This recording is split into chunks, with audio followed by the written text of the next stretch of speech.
Hello students, welcome to my channel. So student, जैसा कि आपके बीए के थर्ड सेमेस्टर में जो आपका सोशियोलॉजी है यानी समाज शास्त्र, तो उसका जो सिलेबस था वो मैंने अपलोड कर दिया और उसकी सभी यूनिट्स मैं कंप्लीट करवा रही हूँ। और उसकी मैंने अलग से एक प्लेलिस्ट बना दी है जिसमें ऑल वीडियोस आपकी एडिड हैं, आप उनको देख लीजिएगा। देखिए, आज की वीडियो में हम पढ़ने वाले हैं आपकी यूनिट नंबर 8 जो कि आपके सिलेबस की लास्ट यूनिट है और बाकी सारी यूनिट्स कंप्लीट हो चुकी है। देखिए, भारत में सामाजिक आंदोलन। देखिए, भारत में सामाजिक आंदोलन जो हुए जैसे किसान आंदोलन, मजदूर आंदोलन, दलित आंदोलन और महिला आंदोलन, पर्यावरण आंदोलन, तो ये आपको पढ़ना है इसमें। तो चलिए स्टार्ट करते हैं। देखिए, किसान आंदोलन क्या है। जैसा कि स्टूडेंट, जो सामाजिक आंदोलन क्या होता है ये भी आपके सिलेबस के अंदर एक यूनिट है जो कि हमने पढ़ रखा है। जब किसी चीज को लेकर कोई बदलाव करना होता है तो उसके लिए क्या है, आंदोलन किए जाते हैं। तो अब किसान आंदोलन क्या है। देखिए, कृषि नीतियों में सुधार करने की भावना से जो किया गया आंदोलन है उसे कृषक आंदोलन कहा जाता है।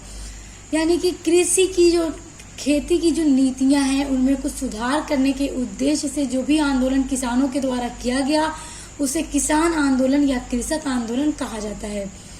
कृषक आंदोलन का इतिहास बहुत पुराना है और विश्व के देखिए सभी भागों में ही अलग अलग समय पर किसानों ने कृषि नीति में परिवर्तन करने के लिए आंदोलन किए हैं ताकि उनकी दशा सुधर सके। यानी ये जो किसान आंदोलन है इसका इतिहास बहुत पुराना है।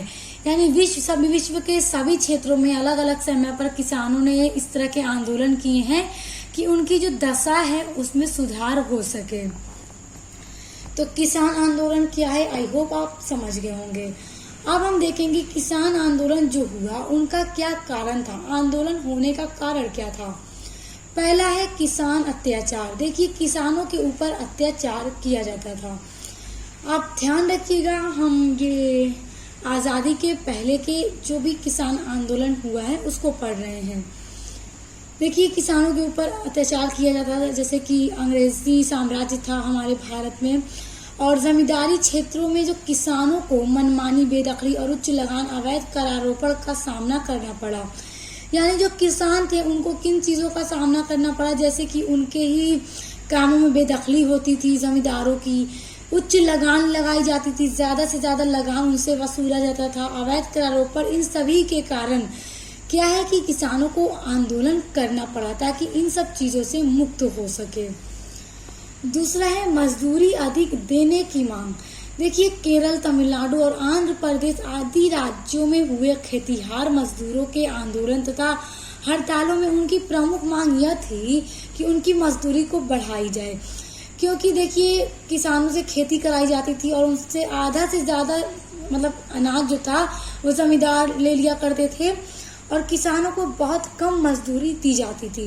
किसानों की ये मांग थी कि उनकी मजदूरी को बढ़ाया जाए, इसलिए भी उन्होंने आंदोलन किया।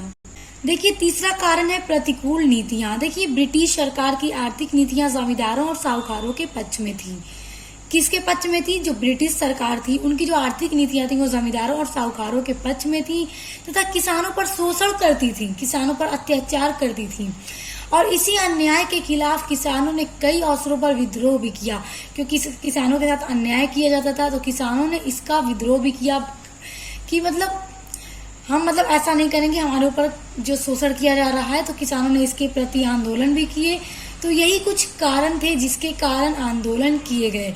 तो आइए हम आंदोलन और विद्रोह को पढ़ते हैं। आप देखिए, सबसे पहले नील विद्रोह, ये हुआ 1859 से 62 ईस्वी में। देखिए, 59 में ये नील विद्रोह शुरू हुआ। देखिए, नील विद्रोह क्या था, नील की खेती करना था। देखिए, जो यूरोपीय बागान मालिकों ने किसानों को खाद्य फसलों के जगह पर नील की खेती करने के लिए बाध्य किया। जो भारत के किसान थे तो उनको जो यूरोपीय बागान थे उन्होंने बाध्य किया, जबरदस्ती उनके साथ की कि आपको खाद्य फसलों की जगह पर नील की खेती करना होगा। और ये किस लिए कहा? क्योंकि यूरोपीय बागान मालिक जो थे उन लोगों ने अपने ही फायदे के लिए कहा, अपने मुनाफे को बढ़ाने के लिए। तो इसमें क्या था कि किसानों का नुकसान था। तो नील की खेती करने के लिए किसान क्या थे, संतुष्ट नहीं थे, इस बात से खुश नहीं थे, क्योंकि जो नील की फसल थी वो किसानों के लिए लाभदायक नहीं था। दूसरा कारण ये था कि नील की खेती के लिए उन्हें कम कीमतों की पेशकश की गई कि खेती किसान करेंगे और मुनाफा ज्यादा उनको होगा और किसानों को कम। तो इसलिए भी किसान इसको तैयार नहीं थे, तो किसानों ने इसका विद्रोह किया कि वो नील की खेती नहीं करेंगे। देखिए, तीसरा कारण ये भी था कि नील की खेती करने से जो भूमि थी, जो खेत था, उसकी उर्वरा शक्ति कम हो जाती थी और खेत धीरे धीरे बंजर हो जाते थे, जहां पर फिर दोबारा खेती की ही नहीं जा सकती थी। तो ये सारे नुकसान किसानों को सहने पड़ते थे, इसलिए किसान इस चीज से संतुष्ट नहीं थे। तो इसलिए उन्होंने नील की फसल को उगाना नहीं चाहते थे, इसलिए उन्होंने नील विद्रोह किया। अब देखिए परिणाम स्वरूप क्या हुआ कि बंगाल में नील की खेती न करने का आंदोलन शुरू हो गया। तो आपको ये याद रखना है कि नील विद्रोह कहाँ पर हुआ, तो बंगाल के क्षेत्रों में नील विद्रोह हुआ था।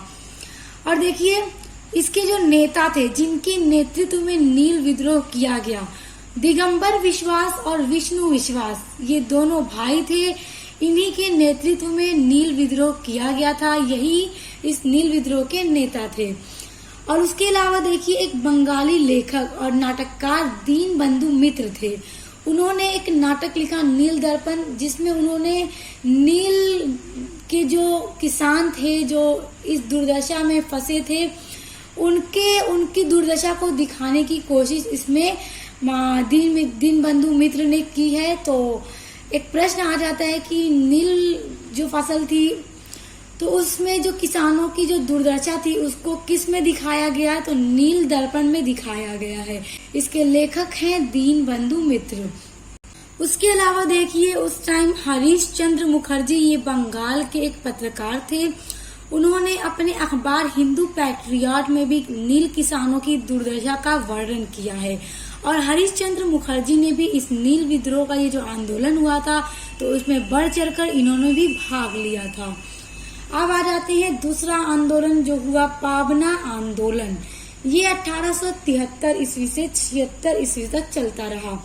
देखिए ये बंगाल के पाबना जिले में हुआ था, इसलिए इसका नाम पाबना आंदोलन है। और इस आंदोलन को ये होने का कारण यह था कि लगान वृद्धि के विरोध में किसानों ने आंदोलन किया। जैसा कि जो लगान थी, जो कर थे, वो किसानों से ज्यादा लिए जाते थे, तो किसानों ने उसका विद्रोह किया, उसका विरोध किया।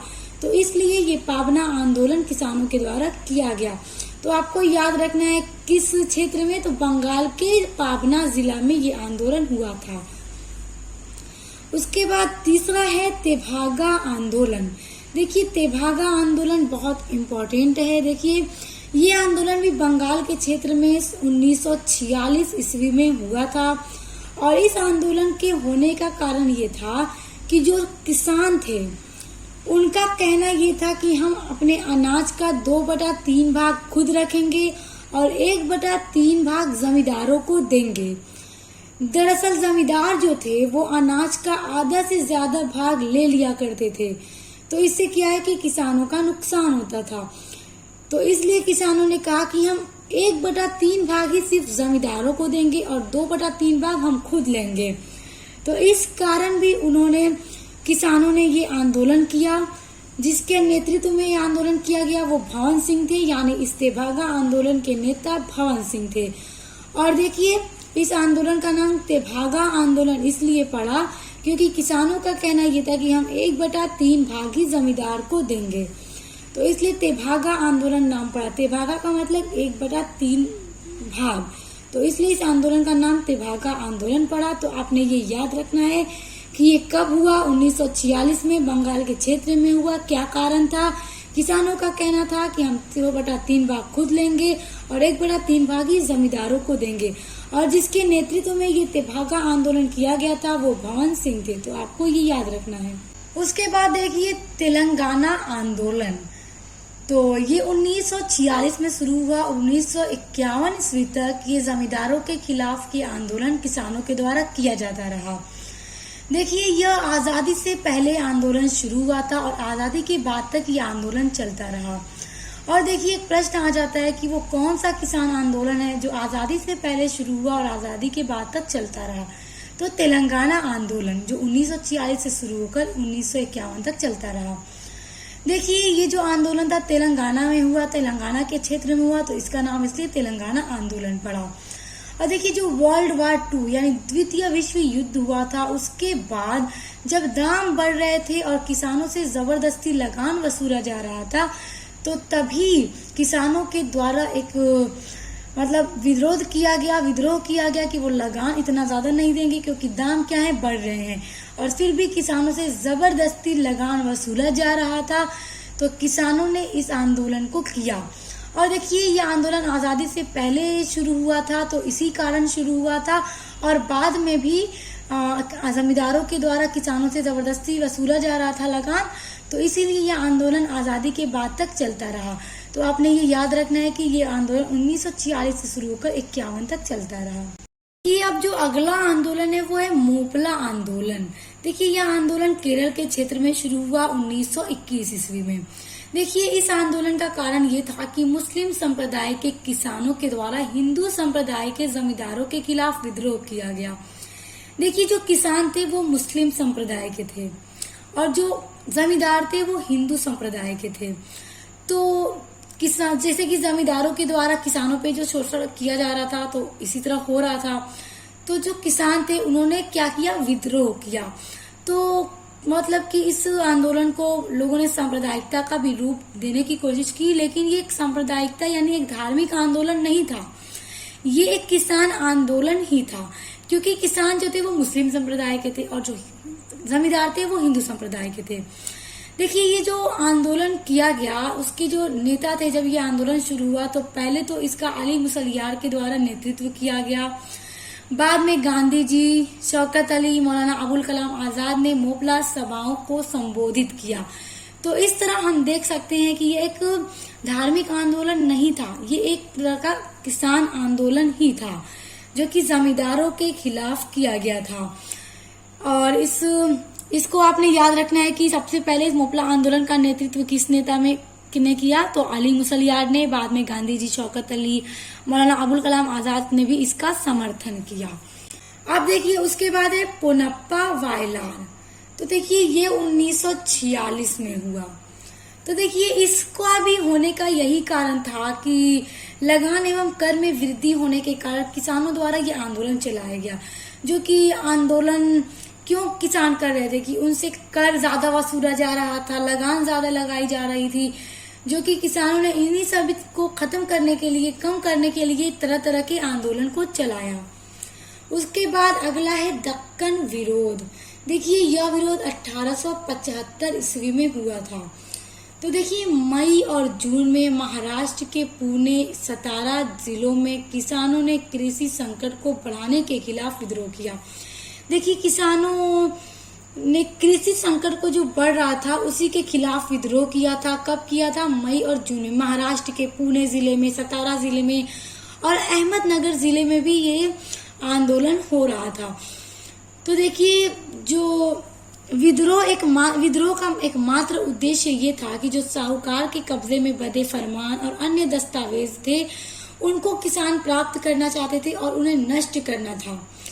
तो किसान विद्रोह अहमदनगर जिले के अधिकांश तालुकों में भी फैल गया। देखिए ये साहूकारों के खिलाफ ये विद्रोह किया गया था, दक्कन का विद्रोह किया गया था, तो आपको याद रखना है। देखिए उसके बाद है बारदोली सत्याग्रह, जो कि 1928 ईस्वी में हुआ था। देखिए ब्रिटिश सरकार द्वारा गुजरात के बारदोली जिले में भू राजस्व 30% की वृद्धि कर दी गई। देखिए गुजरात के क्षेत्र में, गुजरात के बारदोली जिले में ब्रिटिश सरकार ने क्या किया कि भू राजस्व 30% बढ़ा दिया, यानी कर को 30% बढ़ा दिया। तो ये आंदोलन किया गया किसके नेतृत्व में? सरदार वल्लभ भाई पटेल के नेतृत्व में। देखिए यहाँ अभी आप ध्यान दीजिए बस, वल्लभ भाई पटेल के नेतृत्व में किया गया। तो क्या हुआ कि बारदोली की एक महिला ने वल्लभ भाई पटेल को सरदार की उपाधि दी। यानी कि ये जो बारदोली का आंदोलन हुआ था, जो 30% वृद्धि ब्रिटिश सरकार ने बढ़ा दिया था, जिसको कम करने के लिए वल्लभ भाई पटेल ने इस आंदोलन का नेतृत्व किया। तभी बारदोली की एक महिला ने वल्लभ भाई पटेल को सरदार की उपाधि दी। तो आपको ये याद रखना है, बहुत इम्पोर्टेंट है। उसके बाद देखिए बहुत सी जांच वगैरह की गई, तो जांच इस निष्कर्ष पर पहुंची कि वृद्धि अनुचित थी और कर को घटा करके 6.03% कर दिया गया। इस तरह हम देख सकते हैं कि कहाँ 30% कर में वृद्धि कर गई थी। और उसके बाद जब जांच वगैरह की गई तो क्या निष्कर्ष निकला कि जो कर वृद्धि की गई थी वो अनुचित थी और उसको घटा करके 6.03% कर दिया गया। उसके बाद देखिए पर्यावरण आंदोलन। देखिए पर्यावरण आंदोलन एक प्रकार का सामाजिक आंदोलन है जिसमें व्यक्ति, समूह एवं विभिन्न गठबंधन शामिल है जो पर्यावरण संरक्षण में एक आम रुचि का अनुभव करते हैं तथा नीतियों और प्रथाओं में परिवर्तन लाने के लिए कार्य करते हैं। देखिए पर्यावरण के लिए ये आंदोलन किए गए और ये एक तरह का सामाजिक आंदोलन है जिसमें लोगों ने बढ़ चढ़कर हिस्सा लिया। और भारत में बहुत सारे आंदोलन पर्यावरण के लिए भी किए गए, जैसे कि वृक्षों की जो कटाई की जा रही थी, जंगल की कटाई की जा रही थी, तो उसके लिए लोगों ने कई तरह के आंदोलन किए, उसमें बढ़ चढ़ के लोगों ने भाग लिया। तो आइए भारत में कुछ प्रमुख पर्यावरण आंदोलन को पढ़ते हैं। देखिए पहला है विश्नोई आंदोलन। देखिए इस आंदोलन का नेतृत्व अमृता देवी द्वारा किया गया, जिसमें लगभग 363 लोगों ने वनों की सुरक्षा के लिए क्या किया, अपने प्राण को त्याग दिया। यानी जब आंदोलन किया गया तो 363 लोगों ने लगभग अपने वनों की सुरक्षा के लिए, पेड़ों की कटाई न की जाए इसके लिए अपने प्राण तक त्याग दिए। और यह प्रथम ऐसा आंदोलन था जिसमें वृक्षों के संरक्षण के लिए, वृक्षों को बचाने के लिए लोगों के द्वारा पेड़ों को गले लगाने की रणनीति को अपनाया गया। यानी जब पेड़ों की कटाई की जा रही थी तो लोगों ने पेड़ों को गले लगाया ताकि पेड़ों को लोग कट न कर सके। तो इसलिए ये विश्नोई आंदोलन चलाया गया और ये पहला ऐसा आंदोलन था जिसमें वृक्षों को कटाई से रोकने के लिए लोग उसे गले लगा लेते थे। तो आपने ये याद रखना है कि विश्नोई आंदोलन क्या है। उसके बाद देखिए दूसरा जो आंदोलन अपने पर्यावरण की सुरक्षा के लिए चलाया गया वो था चिपको आंदोलन। देखिए पर्यावरण की सुरक्षा हेतु आंदोलन ये चलाया गया था और ये आंदोलन उत्तराखंड में हुआ था। देखिए जंगलों की जो अंधाधुंध कटाई हो रही थी और पेड़ों की अवैध कटाई को रोकने के लिए 1973 में यह आंदोलन उत्तराखंड में हुआ था। और इस किसके नेतृत्व में हुआ था, यानी इस आंदोलन के जो नेता थे वो चंडी प्रसाद भट्ट और गौरा देवी ने शुरू की थी, यानी इस आंदोलन को शुरू किया था। और इसका नेतृत्व सुंदरलाल बहुगुणा ने भी किया। तो आपको नेता कौन थे वो याद रखना है, किसके नेतृत्व में यह आंदोलन किया गया और क्यों हुआ, कहाँ हुआ, ये सब आपको पता होना चाहिए। और देखिए चिपको आंदोलन में महिलाओं ने भी बढ़ चढ़कर हिस्सा लिया था और इस आंदोलन में भी लोगों ने, यानी महिलाएं जो पेड़ को घेर करके खड़ी हो जाती थी, पूरा घेरा बना करके कि पेड़ों की कटाई नहीं करना है। तो इसी कारण इस आंदोलन का नाम भी चिपको आंदोलन पड़ गया कि पेड़ों से लोग चिपक जा रहे थे। उसके बाद तीसरा आंदोलन है अपीको आंदोलन, जो कि 1983 ईस्वी में हुआ था। देखिए कर्नाटक के उत्तर कन्नड़ क्षेत्र में भी ये चिपको आंदोलन की तरह ही पर्यावरण के संरक्षण के लिए ये एक क्रांतिकारी आंदोलन था। जैसे देखिए जो चिपको आंदोलन उत्तराखंड में हुआ था तो उसी तरह दक्षिण में, यानी कि जो चिपको आंदोलन था वो उत्तर में हुआ था और जो अपीको आंदोलन था वो दक्षिण में हुआ था। तो देखिए ये ठीक चिपको आंदोलन की तरह ही एक आंदोलन था जिसमें भी लोगों ने पेड़ों की कटाई के लिए पेड़ों से क्या थे, चिपक जा रहे थे ताकि पेड़ों की कटाई न की जाए। तो अपने मतलब पर्यावरण को सुरक्षित रखने के लिए, पेड़ों की सुरक्षा के लिए, वनों की कटाई को रोकने के लिए इस तरह के आंदोलन चलाए गए। देखिए उसके बाद अगला आंदोलन है पर्यावरण का नर्मदा बचाओ आंदोलन। देखिए ये नर्मदा बचाओ आंदोलन भी एक आंदोलन, पर्यावरण आंदोलन का ही उदाहरण है। देखिए इसे पहली बार पर्यावरण तथा विकास के संघर्ष को राष्ट्रीय स्तर पर चर्चा का विषय बनाया गया, जिसमें न केवल विस्थापित लोगों ने ही बल्कि वैज्ञानिकों ने, गैर सरकारी संगठन जो थे और जो आम जनता थी, इन सभी ने इस आंदोलन में बढ़ चढ़कर भाग लिया। देखिए नर्मदा पर बांध के निर्माण हेतु विरोध किया गया, क्योंकि नर्मदा नदी पर बांध बनाया जाने वाला था तो उसी के निर्माण का विरोध किया गया कि इस पर बांध नहीं बनाया जाएगा, जिसे नर्मदा बचाओ आंदोलन के नाम से जाना जाता है। अगला है साइलेंट वैली मूवमेंट। देखिए केरल में साइलेंट वैली मूवमेंट कुद्रे मूक परियोजना के तहत कुंती पूछा नदी पर एक पन बिजली बांध के निर्माण के विरुद्ध था। किस निर्माण के? देखिए, एक पन बिजली बांध का निर्माण के विरुद्ध ये साइलेंट वैली मूवमेंट को चलाया गया था। उसके बाद अगला है टिहरी बांध विवाद। देखिए, यह हाल के वर्षों में सबसे अधिक प्रचलित पर्यावरणीय आंदोलन में से एक है और यह आंदोलन एक प्रमुख मुद्दों के क्षेत्र में भूकंप, यह क्षेत्र जो है संवेदनशीलता और टिहरी शहर के साथ वन क्षेत्रों का जलमग्न होना इत्यादि शामिल है। तो देखिए, आज की वीडियो में हमने किसान आंदोलन के बारे में और पर्यावरण आंदोलन के बारे में पढ़ा। देखिए, अभी भी आपके इस यूनिट में महिला आंदोलन और दलित आंदोलन बचे हुए हैं, जिनको हम यूनिट नंबर 8 की पार्ट 2 की वीडियो में कवर करेंगे। तो पार्ट 2 की वीडियो भी मैं जल्द अपलोड करूंगी, उसके लिए आप चैनल पर विजिट जरूर कीजिएगा। और आपका जो इंग्लिश लिटरेचर है बीए 3rd सेमेस्टर का, उसकी भी क्लास स्टार्ट हो गई है, तो अगर आप पढ़ते हैं तो उसके लिए भी चैनल पर विजिट कीजिए। सो स्टूडेंट्स, उसके अलावा आप मेरे चैनल को सब्सक्राइब करके बेल आइकन को प्रेस कर लीजिए, क्योंकि मेरे चैनल पर आपको अपने बीए से रिलेटेड सभी सब्जेक्ट की वीडियोस पढ़ने के लिए मिलेंगी। तो अब मिलते हैं नेक्स्ट वीडियो के साथ।